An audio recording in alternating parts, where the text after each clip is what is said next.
Welcome back to The Explainer. I am absolutely thrilled you're here with us today because we're looking at a story that completely, totally reframes something every single one of us struggles with. Today, we're unpacking a really fascinating narrative about a guy named Viraj. Now, Viraj finds himself in a very unusual, kind of magical predicament, a situation that basically forces us to look right at the hidden costs of our own everyday habits.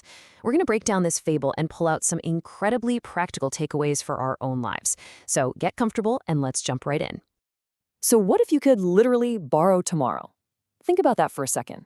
Actually, research tells us that roughly 1 in 5 of us, 20% of adults, are chronic procrastinators, just constantly pushing things off. But imagine a world where every time you put something off, every time you felt that heavy wave of procrastination hit you, it summoned this mysterious old banker. And this banker offers you a super simple deal. He grants you an extra day. You don't have to do the hard work today. You can literally just borrow from tomorrow. Sounds like a total dream come true, right? Well, for Viraj, this wasn't a hypothetical. It was his actual reality. Okay, let's dive into this and look at the first part of our story. Section 1, the illusion of tomorrow. So here's the deal. Viraj lived in a small town and had this incredibly strange gift. Whenever he didn't feel like doing something, the mysterious old banker would just appear, give a warm smile, and ask, "Would you like to borrow tomorrow?" And Viraj, like most of us probably would, fell right into the trap. He'd ask for just one more day. Just one. It's so small, right? Seemingly totally harmless. But the dangerous simplicity of that number one is exactly what makes it so incredibly deceptive. Viraj would ask for his one day, the banker would say, "As you wish," and the next morning Viraj would wake up and everything would seem perfectly fine. Nothing was broken, nothing felt different, because there were no immediate, obvious consequences. Viraj genuinely believed he had discovered life's ultimate cheat code. He thought he was beating the system by just postponing. Because it was so easy, the list of things he pushed off just started to snowball. As the years flew by, he began borrowing tomorrows for literally everything that mattered in his life. Exercising, calling his parents, finally starting that business he talked about, learning a new skill. You name it, he delayed it. And every single time he made one of these requests, the mysterious banker never once refused him. He just kept rubber stamping the extensions. Tomorrow was always there, this never-ending credit line of time that Viraj was more than happy to keep spending. But then we hit a massive narrative shift. Section 2, the gardener's wisdom. One afternoon, Viraj is out and he meets an old gardener who's actively planting a mango tree. And this brilliantly illustrates a huge contrast in how we view time. Viraj, who is completely stuck in his mindset of endless procrastination, actually laughs at the guy. He tells the gardener, "You're way too old to enjoy those fruits." But the gardener just smiles back and gives this incredibly profound response. "I may never eat the mangoes, but someone will." Think about the philosophical gap there. On one hand, you have the gardener actively investing his sweat and energy today into a future he might not even live to see. He's planting seeds for others. And on the other hand, you have Viraj, constantly stealing from a future he mistakenly thinks he absolutely owns. Those words really echoed in Viraj's head. But wildly enough, even after hearing that wisdom, he still couldn't break the habit. He just kept borrowing tomorrow. Which brings us to the climax, where the tension really starts to build. Section 3, the ledger of dreams. Because one morning, everything changes.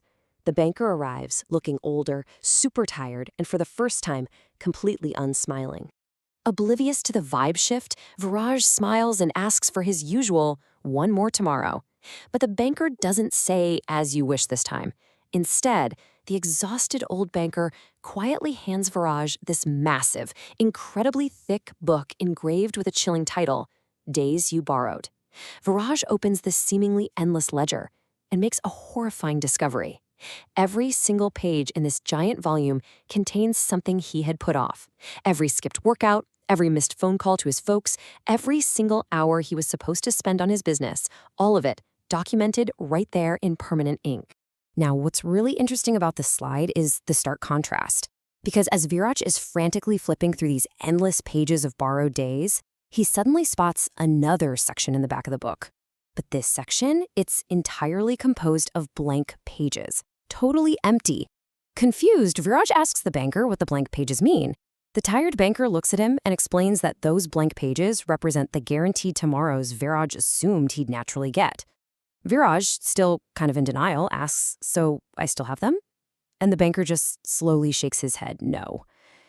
The banker looks right into Viraj's eyes and says, "They were never yours. They were only possibilities." Wow. Just let that sink in for a second. For the very first time in his entire life, Viraj truly got it.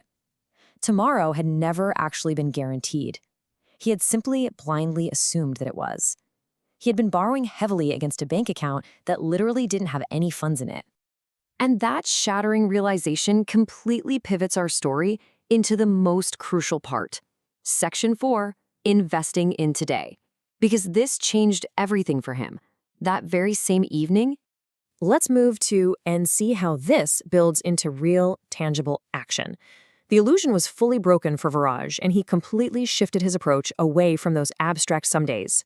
Instead of saying, "Hey, I'll visit my parents tomorrow," he got up and visited them today. Instead of promising to hit the gym next week, he went outside and took a walk today. Instead of dreaming about writing a book someday, he sat down and wrote exactly 1 page today.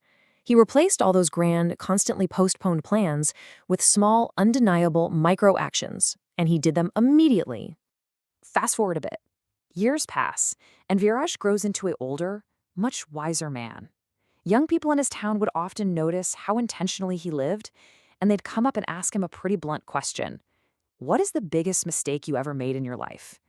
And Viraj would give this slightly sad smile, look right at them and say, I thought I had unlimited tomorrows. It's such a raw, powerful confession about his past arrogance with time. the story wraps up beautifully when Viraj finally reaches old age.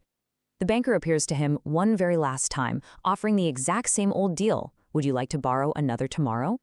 But Viraj just smiles calmly and says, no, I finally learned how to use today. And because of that incredible shift from constantly borrowing against a hypothetical future to actively, intentionally investing in the present, the banker closes the ledger. And for the very first time in their long history together, the book is completely, totally empty. So, the crucial point is captured perfectly right here. The absolute greatest lie we tell ourselves is just, I'll do it tomorrow. We kind of trick ourselves into thinking that our dreams die in some massive, dramatic failure. But they don't. Dreams aren't destroyed in one day. They disappear quietly, silently, one postponed day at a time. Every single time we choose comfort over action, we are handing a piece of our potential right over to a banker who keeps a very, very strict ledger. Which leaves us with this final, incredibly important question. I really want you to think about this for your own life. What are you borrowing from tomorrow that you should do today?